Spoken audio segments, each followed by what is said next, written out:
I sincerely apologize.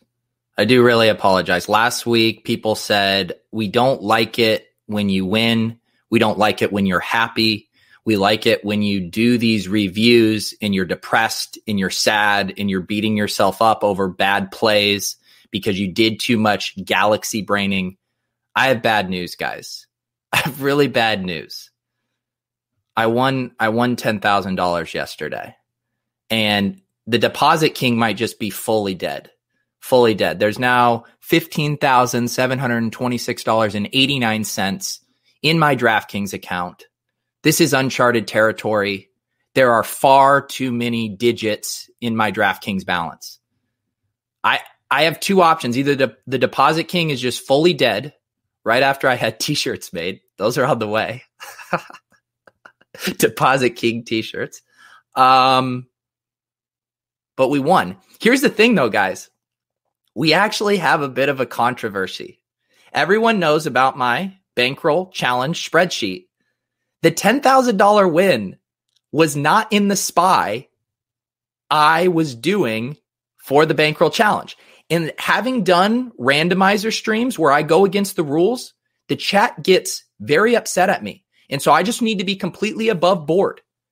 In this spreadsheet, there won't be a $10,000 win. This is what happened. I registered for the big SPY this week. Okay. That was a 5,100 what was it? Yeah, 5555 entries. I said, you know what? I'm feeling a little flush. Maybe I'll hop in another SPY. So I hopped in the baby SPY. The baby SPY with 2222. That's the one I got $10,000 in. But for the one that we account for, we bricked out. We'll talk about that one in a second, but everyone here wants to know about the big score here. Let me check in on the chat. Hassan, yes, you can have. I just need to keep $1 for myself, which I will frame, and you can have the next or the rest. Trizzy P, 2 big weeks in a row. I know, man, just an unreal heater. Back-to-back, top 20 finishes in the SPY, 2 nice showdown slates. Rest in peace, Deposit King 2020-2020. The Withdraw King. Here's the thing. I'm not going to withdraw. The money stays in the account. I know people have already been sending me the link to the 444 DraftKings Millie Maker. Yeah. You know what? There's one thing I am good at. There is one thing I'm good at, and it is bankroll management. So I think I will be, I'll stay in line. We're going to splash around a little bit, but we will stay in line. Yeah. Why won't DraftKings send me a large check? I tried to reject the money going into my account and have them send me the check. They did not oblige. Okay, so let's talk about this lineup here. The thing that I knew I wanted a Russ Wilson double stack. And first off, I'll say this. Old Peter would never have played this stack. 2019 bankroll challenge, Pete, no way. He would have looked at the ownership and he would have said, I can't do it. It's going to be too popular. You can't play the best plays if everyone's going to have the best plays. But I've learned, I've grown, and I've evolved. And I realized you can play that stack. I just need to get creative elsewhere. And that's what I did. Austin Eckler was kind of one of the pivots off of chalk, like Jonathan Taylor. And who else was chalky? Zeke, I guess. I did eat the Miles Sanders chalk. And it didn't get there fully. But I guess when 60% of the field has it and it doesn't totally bomb, you're okay. And then the other things I was thinking about with this lineup is I knew Russ in the double stack would be popular, but I also wanted to be unique with my bring back. And Amari and Lamb I knew were going to be very popular. Gallup, when I looked at the ownership percentages on Sunday, the ownership wasn't actually that much different for Gallup. I was thinking we were going to get more of an ownership discount on him after the 2 kind of dud weeks, but he was still projecting in the 10 to 15% range. So I was like, I don't necessarily love that. And I really wanted to get Allen Robinson in. So I was like, why don't I save a little money, bring it back with Dalton Schultz, who is coming off a really big week, and no one wanted to play him. I think we're still kind of anchored to how we feel when we see these names that feel random, like Dalton Schultz, who's he? But, I thought he was a good bring back. He actually had a nice red zone target that got batted away. But again, 4 for 48 at 2.3% at 4,500. We can live with that. But I think, to me, what's interesting about this lineup is, in my mind, I only got 3 things right. I got the Russ double stack right, and that's the beauty of stacking. We only have to get one thing right. If Russ goes off and they have a condensed target share, it's probably going to be Metcalf and Lockett. Okay, that's one thing. Allen Robinson was my favorite play of the week.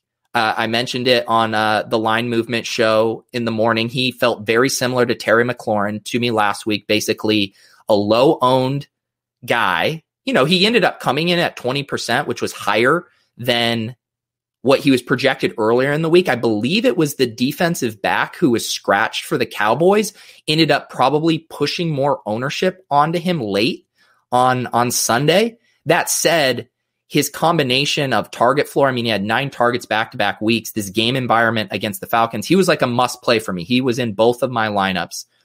And so that's the second thing I got right. And then the third thing was Austin Eckler. Eckler to me kind of felt like this week's Aaron Jones, the guy that had the monster upside at running back, but was going to be relatively low owned. And I am legitimately curious why he wasn't more owned, just because I think the Panthers are awful. And we've seen the Panthers just give up monster weeks now to Josh Jacobs, Leonard Fournette, and now Eckler. So that was interesting to me. But again, those are the 3 things I got right. I had Miles Sanders chalk bomb. I had Schultz do fine. Hamler bombed, but at 3,000, he can. And then the Eagles D was serviceable thanks to overtime and getting a few more sacks. So, I was talking about this with Holka and Leone last night too, about this idea of why game stacking is nice, because you just eliminate the number of things you have to get right. And another thing that I think we should look at too is how much contest selection impacts how a lineup does. I saw some people being like, wait, how did you win $10,000 with this score? 202.7. So again, I said, this is a 2,222 person contest. If we go over to the Big Spy that had over double that, and we look at that score here, we can go see where 202.7 would finish in this. 202.7 is finishing here in 15th place. So 15th place in this is only 2,000. I say only. I would take that score every day of the week and twice on Sunday. But again, 5 times as much money in this smaller contest. And I'm as guilty of it as everybody, right? Like when I go to register for my contest and I sort by first place prizes, like we all want the bigger prizes, but a lineup in a smaller field can have a higher return on investment just because the contests are top heavy, but it's smaller and you have a better chance of sneaking up into those top 5 spots where all the money's at. So that's just something to consider. Again, I got lucky that I had those 2 lineups and I was honestly debating. I was like, which one do I put in the Big Spy? Which one do I put in the Little? I didn't put too much thought to it. I just tossed it in and I just happened to get lucky that it was in this one. So it's something to think about too when you're thinking about contest size. Let me check in on the chat here. Davis trying to roast me for KJ Hamler in the flex. See, Davis had a nice day yesterday. Somehow Davis eked out 3 screenshots yesterday. I think he was trying to overcompensate after he saw my screenshot. There was an MLB one, there was a FanDuel one, and then there was another FanDuel one. Davis was trying to overwhelm the timeline and distract them from my victory. But I thought Davis had a nice day, and I've been really proud of him in his growth as a DFS player. And you guys should not let my massive day and massive year get in the way of knowing that Davis is doing well. Davis is doing well too. Gallon says, winning with the chalk. I've never been more disappointed in my life. I know. Galaxy Brain Pete is dead. Deposit King Pete is dead. Yeah, just play running backs against Carolina. We are, now that we're 3 weeks in, we get the flow chart. We are going to hear all about the Carolina flow chart for the rest of the year. Enjoy it. Barry asks, would you have won the top prize if DK Metcalf doesn't pull a Leon Lett? So I wouldn't have gotten the top prize. I don't think so. However, I would have gotten second because this guy didn't have Metcalf. So that's a 2-point difference there or whatever. I would have gotten second for another 10K. That would have been a 20K score. I'm too blissed out, man. I don't even care about these bad beats anymore. I was one Jalen Richard non-fumble away, 1.11 points from Zay Jones away from winning 25K last week. I was one DK Metcalf blunder away from winning an extra 10K. But again, I just told you how lucky I got that I had this lineup in this contest and not the other. There's so much luck involved in like the upper percentile outcomes. I'm just happy I'm putting shots on goal. Last week, top 20 in the SPY. This week, a top 3 in the SPY here. I just want to be in that mix and hope that I can get lucky. And boy, have I gotten lucky with those top range outcomes. So let's see here. This lineup was hand-built. This lineup was definitely hand-built. You guys want to know how hand-built this was? I came home, or I woke up yesterday and I had my notes. I was hand taking notes. See my player pool right there in my stacks? That's some hand-built shit right there. Hand-built for life. Let's see here. Yeah, the balance, man. The balance is uncomfortable. Let's see here. I know Davis has been stealing the bits and screenshot equity. I will mentor Davis. I will. Imagine not playing Isabella. I couldn't fit Isabella. I used every last dollar of salary. He was 3,000. Isabella was 3,800. Would not have been able to fit him. D-Cuck Metcalf. Here's the thing about that. So I was tilting, obviously, that non-touchdown. However, him getting that touchdown at the end of the game when the Seahawks could have just kicked the field goal, and I swear to God, old Pete Carroll would have just kicked the field goal. The fact that they were aggressive and got that touchdown to DK, it felt like redemption. Let's see here. Thunderdome next. Maybe. No. I'm too much of a nit at heart. I'm too much of a nit. Okay, so here's the controversy. The controversy, like I said, is this isn't the lineup I had in the Bankroll Challenge League with you guys. It's not the lineup I had in the Bigger Spy. This was a dustier lineup. That said, I don't mind it. There's a couple mistakes here that I think I made that I want to discuss. Matt Ryan at 1.6% seems crazy to me. At home versus Chicago. The thing that killed me early on was Gage getting concussed, that he had that hit in the red zone, and he was going to be on his way to another nice PPR day. So that really stung because, again, Ridley smashes.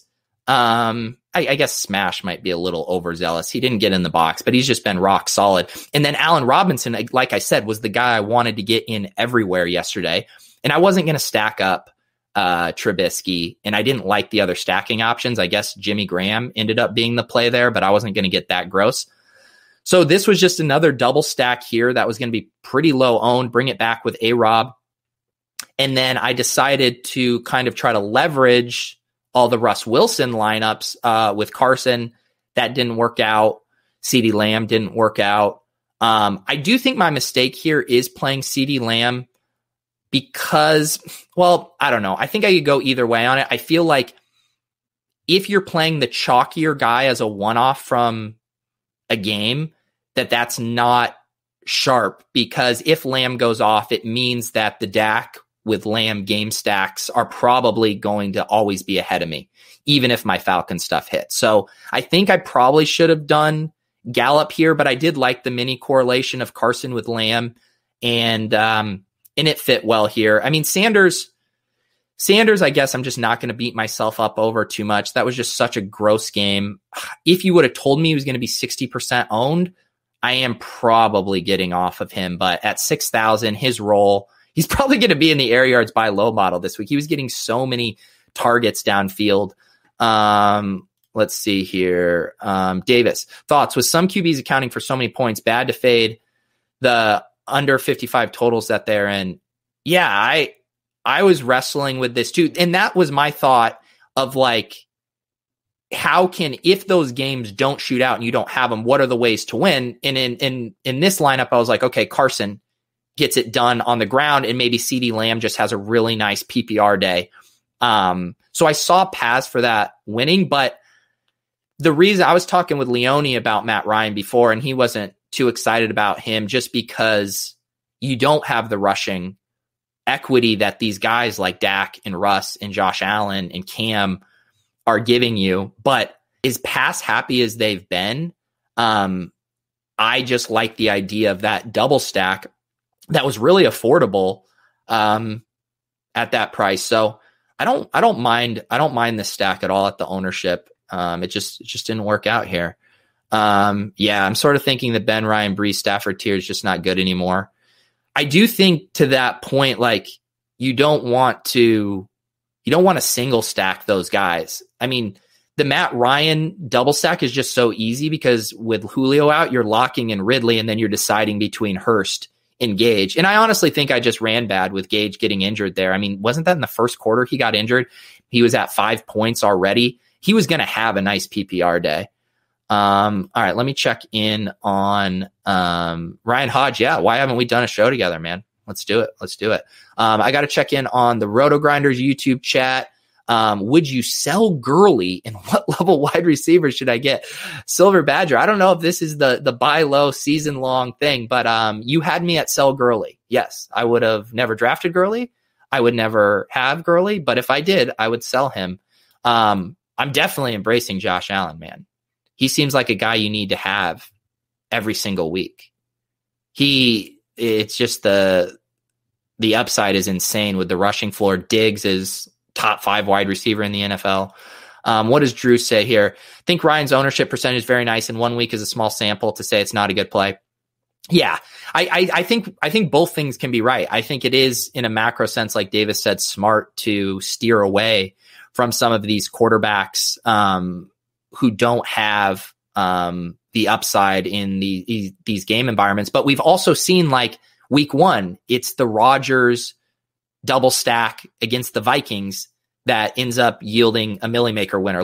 Yesterday, a Kirk Cousins with, say, Justin Jefferson and Dalvin Cook would have been one of the better plays. So there are still paths to these guys in games that not everyone is on to shoot out. And I was actually kind of surprised at the total for the Falcons. I just think we know how they play. I just mentioned Gurley being a sell. Like, we have no faith in that running game, and the Falcons just love to throw the ball. So yeah, I'm not gonna beat myself up over that play. Thank you guys. Yeah, Tilt Space every Sunday evening. We tilt at 6:30 p.m. Eastern. You guys can find links to that on my Twitter. It is a good time. Let's see here. Ryan Hodge, feel like just building your pool around dual threat is the optimal thing to do long term. Yeah. And the other thing, the added bonus of that is, like, you see here in this lineup, when I went in on Matt Ryan, like, I am allocating 4 of my 9 slots to this game. And then the pieces fitting around it just becomes a little harder. Whereas if you just want to do, like yesterday, Cam to Harry, and you don't even have to bring it back if you don't want to, that gives you so much more flexibility to get in the pieces you like. Doing the game stacks, it just eliminates decisions for you, which can be freeing, and that you don't feel like you have to hit on every single thing. But if you do like lots of plays you like, that didn't make sense. If you have lots of plays you like, it just gives you more flexibility to find them in. And, there's ways you can do it too. Like, you could have done Kyler to Isabella as a single skinny stack yesterday. You could easily have done Josh Allen to Diggs as a skinny stack. And I think a lot of those dual threat quarterbacks, it makes it more logical to just single stack. And clearly Josh Allen to Diggs is one of those premium versions of it. Yeah, Logan Thomas is interesting. His usage super encouraging. It's only a matter of time before he hits in lineups. I agree. Dwayne Haskins is just really capping the upside there, but his role is locked and loaded behind Terry McLaurin as that wide receiver too. So I hope his price continues to hover around here at 3,700. I agree. I think he'll continue to be a good play. Let's see here. What else do we got? Yeah, one time is pissed. You son of a bitch. We want Deposit King back immediately. Throwing a little Manzanelli so we can get back to normal. I know, man. It's weird times. It's 2020, man. 2020 is crazy. the Deposit Kings winning at DFS. What the hell is up with this year, man? 2020. Let's see the winning lineup in this one. 234. What a monster score. This is a nice lineup. So no DK Metcalf, just Russell Wilson to lock it with the Gallup bring back. Gallup, what's interesting to me is like this ownership percentage here was lower than what I was seeing projected on sites. So Gallup is definitely a very nice play at 7.5% ownership. He ate the Sanders chalk too, but got an Eckler and McKinnon. And then Graham, what a punt at 3,400, 1.1%, getting those 2 tutties, getting my guy Allen Robinson. Unique construction here to have A-Rob and Jimmy Graham with no quarterback, no other Falcons in here. Not a ton of correlation in this lineup. I guess he has Sanders, Eagles, D, and then the skinny stack. So just enough correlation, but it gave him the ability to hit some more one-off plays that you wouldn't have hit with a full game stack. I honestly don't know how many people got on Graham. I thought Herndon was a better play at the same price point. He was 3,400 too, right? After he burned everyone, clearly he was not the better play. But yeah, I don't know how you get on Graham. And I'm also an ageist. So like these guys, I might miss on Graham, but then I'm also not going to whiff on AJ Green and T.Y. Hilton. I'm just not playing those guys. Even Deshaun Jackson, it's just a bummer. Like everything keeps aligning for him week after week. And I know he leaves with the hamstring injury, but I think you just got to be careful with some of these veterans who are starting to show us that they're pretty dusty. Yeah, let's see here. Joe Deering, are QBs with no rushing upside even viable anymore? That's what we were just talking about.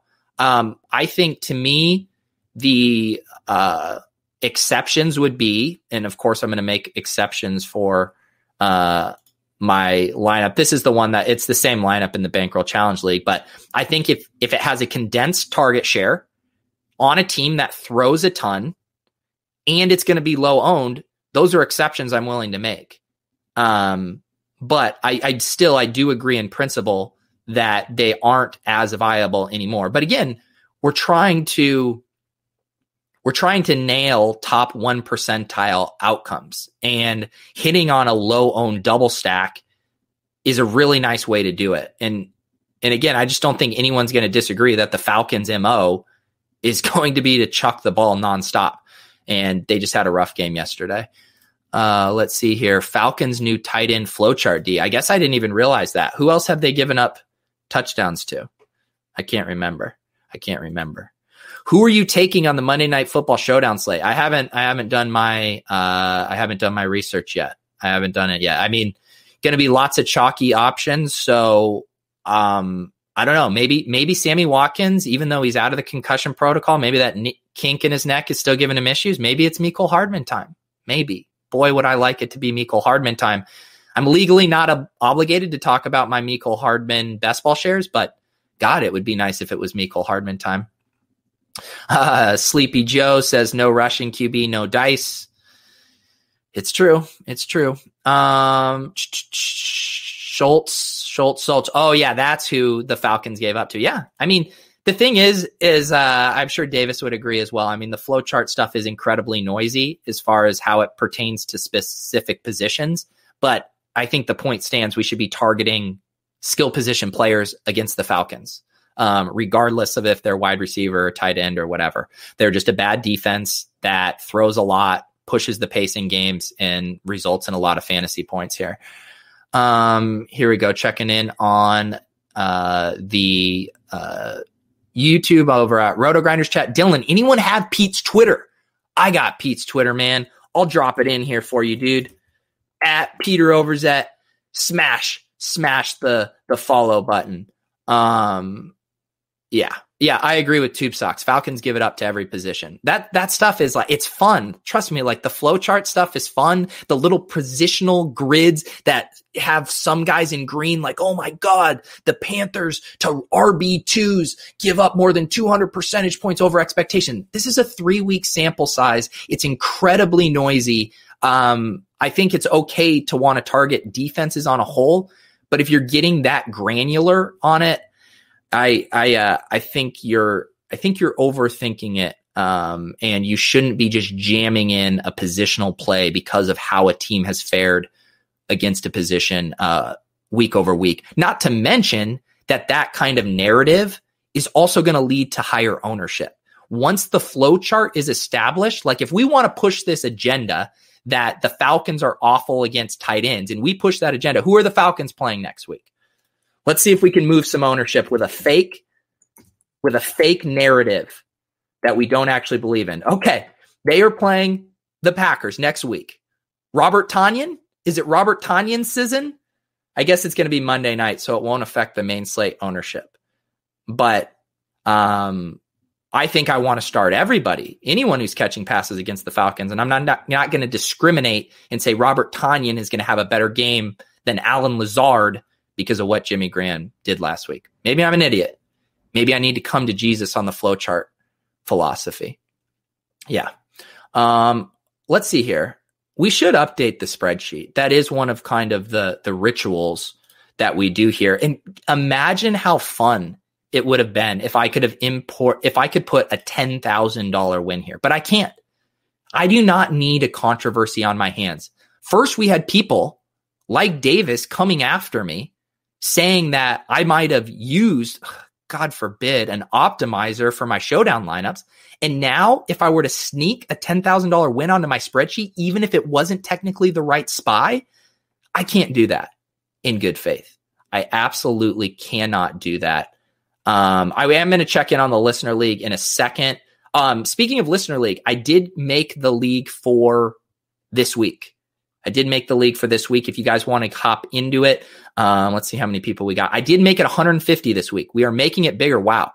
You guys are chomping at the bit to get in here. 41 out of 150. Like I said, I haven't been posting the link in YouTube because they gave me a strike on my channel last year for linking out to it. So I will post it in these chats here. If you guys want to join the listener league, there is the link. The RotoGrinders chat won't let me post it. It says they don't like it when I post links.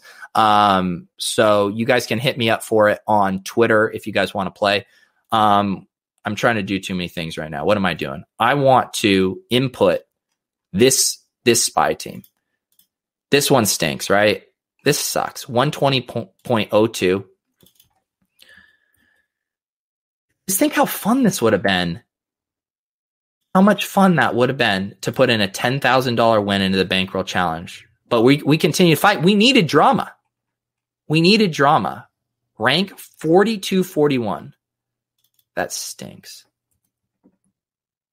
$0. We are still up in the bankroll challenge specifically. What was the cash line in this one? Positions paid, 1160. All right. What was the cash line? 155.7. Similar to last week. And what was my difference? How many? So I was a good ways off. there. 35.68 points from the cash line. But like I said, I don't have too many regrets about that Falcons double stack. I ended up building 5 lineups yesterday, hand built with these beautiful, beautiful hands. I did the 2 spies, the $100 single entries. And then I did, they have a 5 max, a $33 5 max. So I had a couple other lineups in there, and that's about my sweet spot. Is building 3 to 5 lineups with my hands. And we're going to keep it up here. We're going to keep the bankroll in check. In this challenge, we're only up $100. So we cannot rest on our laurels just because we might have some money in our DraftKings account. No, we must continue to press on. I am already in the SPY for this week on DraftKings. I am in the big one. We will continue with the big one with 5,555 entries. Let's see here. They did a lot of the YouTube. They came after poker and DFS channels last year if you had links out to sites whether that was poker sites, DFS sites, and they hit me with a strike. And that was brutal. And I've never recovered. I've been so owned. Thank you, Drew. Drew was on the show last year, if you guys remember him. He was also on Twitter banging the drum for Rex Burkhead yesterday. So check out Drew. Always has a good eye for GPP strat. Tanyan or Sternberger? Yeah. Going into the season, I was more of a Sternberger guy. I thought he was going to be the tight end. Unfortunately, it looks like it's going to be kind of a split. And these tight end splits are gross. I'm still tilting the TJ Hawkinson, Jesse James usage as someone who was very invested in TJ Hawkinson in a lot of formats, some of which I'm not legally allowed to discuss. Seeing Jesse James get targets and red zone targets is just massively tilting. Massively tilting. Let's see. Joe has a positive in correlation with how I'm doing. I seem to run hot and cold with how you're doing on a weekly basis. So if you could stay hot, that'd be great. Let's do it, Joe. I'll see what I can do. Let's check in on the listener league. I believe someone needs to remind me. I have too many tabs open. I believe Fritzy Boy won it last week. Am I correct? I feel like I remember talking about Fritzy Boy last week. Fritzy Boy, if you are in the chat, let me know. This is a nice lineup here. Another Russ Wilson to DK Lockett, double stack, bring it back with Gallup. We talked about Logan Thomas. Oh, he actually has Amari Cooper in here. So he went full game stack, 4 wide receivers. Don't mind that at all. You know that's going to be unique in a field that's this small, only 100 entries. Singletary, I thought was, I didn't have him in any of my lineups, but I couldn't really find a knock on Singletary at 4,900 with no Zach Moss. I mean, I couldn't find a knock. I mean, TJ Yeldon wasn't a threat. It was going to be a good game environment. I'm kind of wondering why I didn't have Singletary at least over Sanders in a lineup or two. That's a nice play there. And the ownership at 25%. I mean, Singletary at 25% with no Zach Moss versus Miles Sanders at 60%. And $1,100 more expensive. I think I need to rethink my process for not having Singletary, because I like Singletary as a player and as a talent. And the only concern was Zach Moss stealing the high leverage touches, both in the passing game and at the goal line. So when you remove him, it's wheels up. 50 receiving yards, 71 rush yards, 4 receptions. I mean, if he gets a goal line carry, and he got stuffed at the goal line a few times. I mean, he was really on the bad side of variance there. I mean, he's a total smash if he gets into the end zone. So I think it was bad not to consider Singletary more heavily. And I honestly don't know why I didn't. Let's see if he was on my list. Did I write him even down? I don't think I wrote him down. Note, the running backs I wrote down were Dalvin Cook, Derrick Henry, Chris Carson, James Conner, McKinnon, Eckler. Those were my non-chalk guys, is what I was writing down. I obviously had Sanders in a bunch of lineups.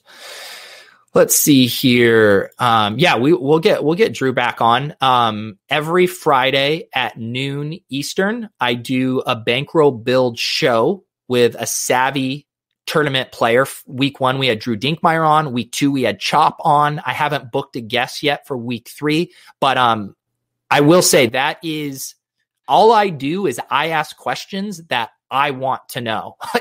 I am picking people's brains. I truly do think it's one of the better spots to go, farm to table how to build these lineups for these contests. We work a little bit off an optimizer. I know it's sacrilegious, but it gives us a baseline. And then we find out what our guest is thinking and how they like to approach not only that specific slate, but also just single entry and 3 max in general. So I'm biased, but I do really think if you want to get better at this stuff, that those Friday shows are very helpful. And I say that from a selfish perspective in that I find them immensely valuable in getting new perspectives, talking to guys like Dink and Chop. So we will keep that rolling on Friday.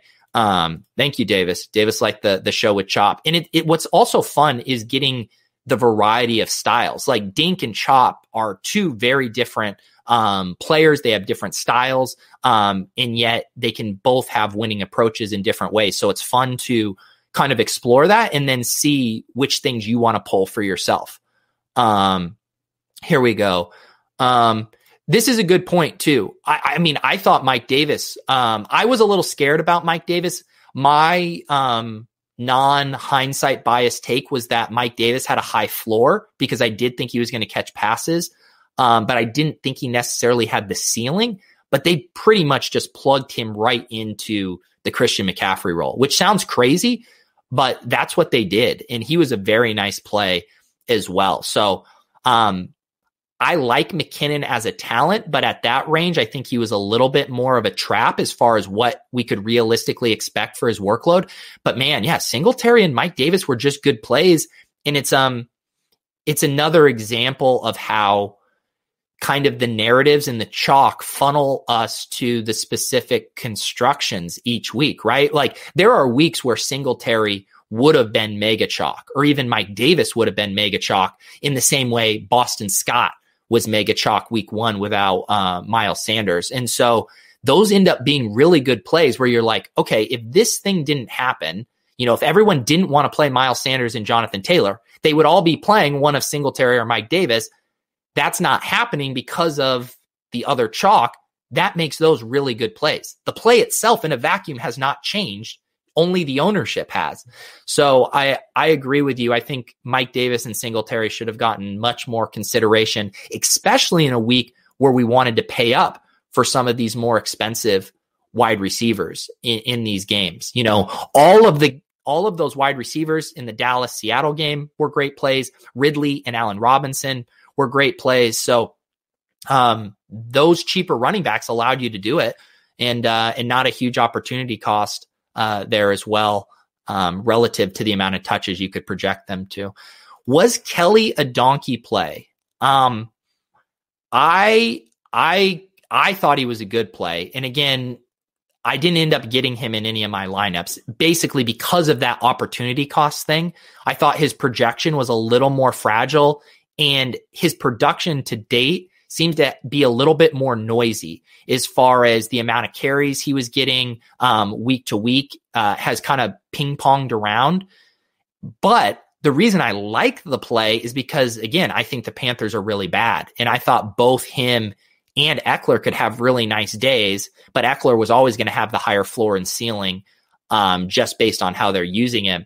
Kelly fumbled the ball in the game. I think that actually limited his touches a little bit. They also didn't have a great game script. I thought they would be playing from a lead more. They were actually playing from behind for a lot of that game, which I also think hurt Kelly. So in a vacuum, I don't think Kelly was a donkey play, but I do think it was a donkey play in that you could have played Singletary or Mike Davis at similar costs and similar ownership for more projected touches. So that's the only thing. And that's one thing that like Joe and Leone have been trying to hammer into me is the opportunity cost at running back. There is a lot when you are taking flyers on some of these guys with fragile workloads. That said, for Millie Maker type contests, like you needed Rex Burkhead yesterday. You would need those kind of plays. And Mike Davis or Rex Burkhead really are the kind of one-off plays you need to win the massive tournament. So I don't think you should remove them from your player pool. I just think you don't necessarily need to make plays like Josh Kelly and Jerick McKinnon in these smaller field single entry 3-max contests. What has Drew got here? I judged the Singletary versus Davis McKinnon on the over under and the spread.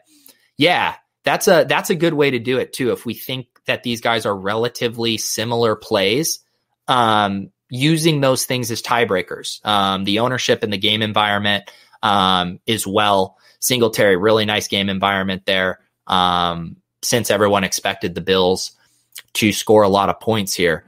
Yep, Rex and Graham won someone $1 million. Just absolutely wild. We were on the I do a podcast with Chris Spags, and we were reviewing the Millie Maker lineup last night on Splash Play.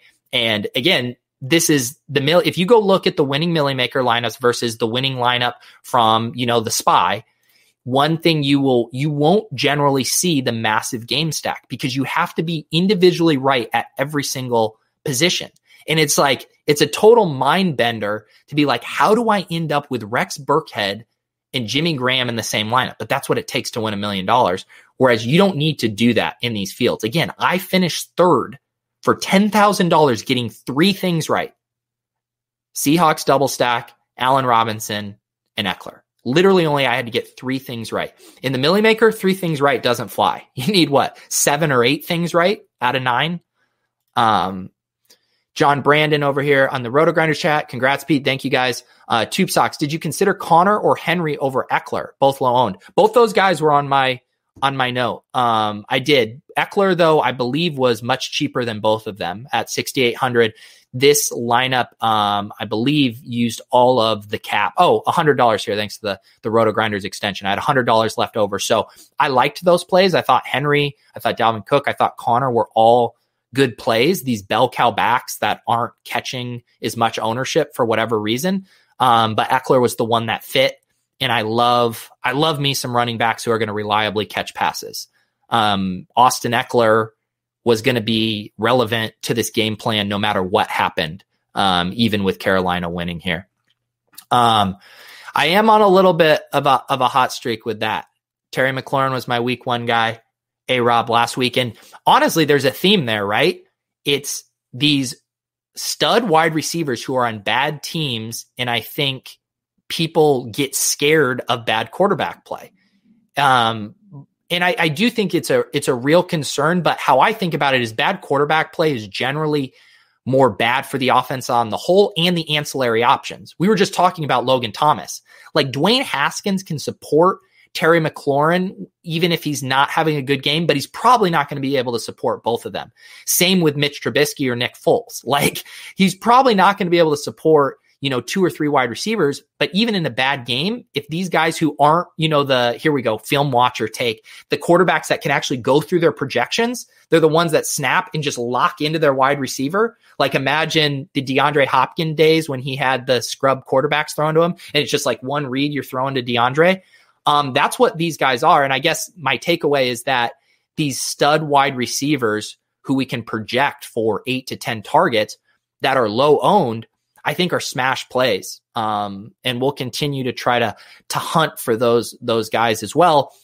And I think you do have to be selective on the talent as well, because I think a lot of people would have pointed to AJ Green and T.Y. Hilton as being similar process plays, both in the air yards by low model, both alphas on bad passing offenses, relatively speaking. McLaurin and A-Rob, from just a player profile stance, I feel very, very good about as talents. And I do believe that good wide receivers earn targets and earn fantasy points almost in spite of whoever their quarterback is. How much of a cut does your $10 DM lineup builder guy get? Oh, yeah, from the Swolecast. My guy Mike, he ghosted me, man. I wanted to hop on the phone with him and do a consultation. All right, guys, this has been fun. Like I said, hop in the league. You can shoot me a message on Twitter if you want me to get you this link. We will continue to do this bootleg underground style. The Bankroll Challenge is, we're currently now registered for this week, which puts us even on the year. But again, we're having a very nice heater to the season. I feel, like I said, a lot of this money is luck, in that finishing in those top percentile outcomes is luck, but I'm getting shots on goal. I'm giving myself chances to get lucky, and I feel good about that. And I appreciate you guys coming in and sweating with me. And, this process for me is much funner when I'm winning. I know you guys like seeing me tilt. There will be plenty of time for tilting throughout the season. I promise you, my heater will come to an end. It's an honestly unreal heater. So I'm just going to enjoy it for now. And when we come crashing down to earth, I will be here to tilt in front of all of you guys. Please, I'm so bad at this, that everyone is so much better at doing this than me. But if you guys will like and subscribe to my YouTube channel, if you haven't, like and subscribe to RotoGrinders, it would be much appreciated here. But yeah, Appreciate you guys. Thank you for tuning in. We will see you on Friday at 12 Eastern for a Bankroll Builder show for week 4. Week 4. We're already on to week 4. All right, guys. We will see you